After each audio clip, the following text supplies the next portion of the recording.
हाँ तो हेलो मेरे प्यारे छात्रों, कैसे हो आप लोग।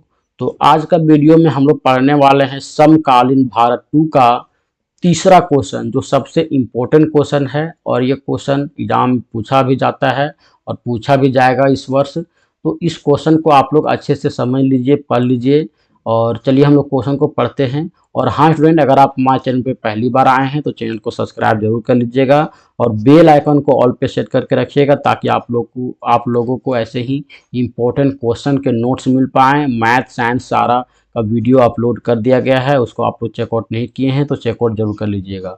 तो तीसरा क्वेश्चन में लिखा हुआ है, फ्रांसीसी लोगों के बीच सामूहिक पहचान का भाव पैदा करने के लिए फ्रांसीसी क्रांतिकारियों ने क्या कदम उठाए। तो इसका आंसर देखिए स्टूडेंट, आप लोगों को लिखना है फ्रांसीसी क्रांति 1789 से 1815 तक चला। इस बीच फ्रांसीसी क्रांतिकारियों ने राज प्रथा को खत्म कर राजा रानियों से छुटकारा दिलाया और सत्ता की बागडोर अपने हाथ में ले लिया। तो क्रांतिकारियों ने इन राजा रानियों से छुटकारा दिलाया और जो सत्ता की बागडोर है उसको अपने हाथों में ले लिया। उन्होंने लोगों में एकता और संगठन बनाए रखने के लिए अनेक कदम उठाए। ठीक है, लोगों में एकता बनाए रखने के लिए अनेक कदम उठाएं ताकि हम एक स्वतंत्र राष्ट्र बन पाएं।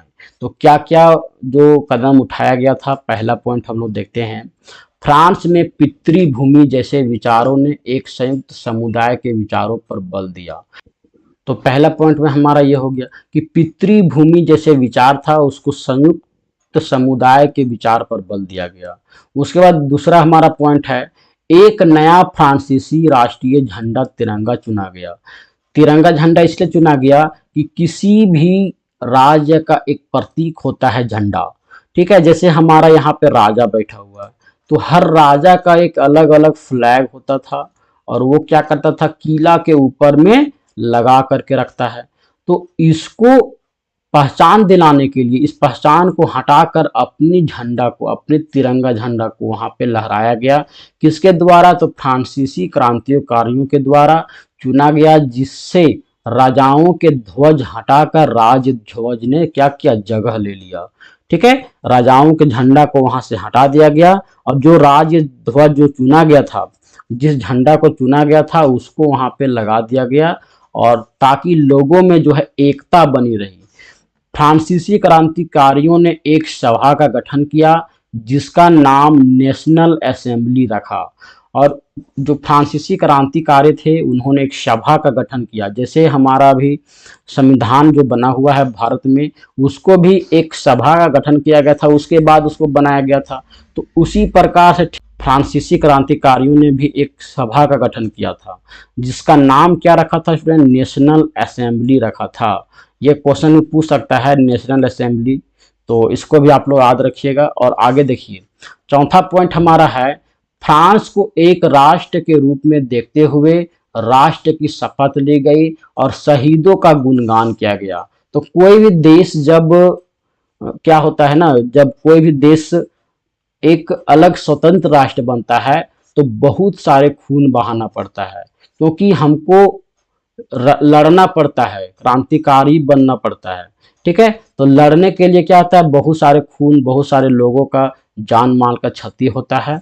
तो उन लोगों को क्या कहा जाता है, शहीद कहा जाता है। और शहीदों का जो गुणगान किया गया और नई राष्ट्र देखते हुए शपथ भी लिया गया।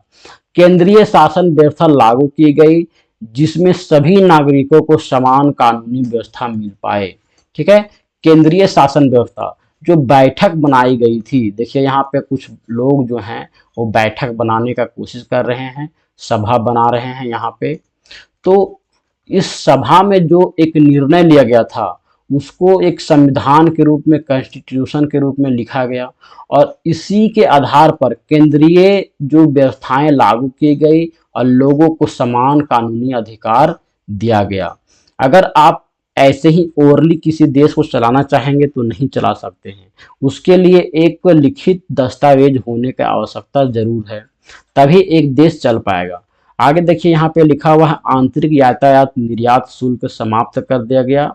और जो यातायात शुल्क था, जैसे अभी हम लोगों को टैक्स देना पड़ता है रोड पर चलने समय, गाड़ी खरीदने समय, हर समय टैक्स देना पड़ता है। किसी भी 1 रुपया का भी हम लोग सामान खरीदते हैं तो उसमें भी टैक्स देना पड़ता है।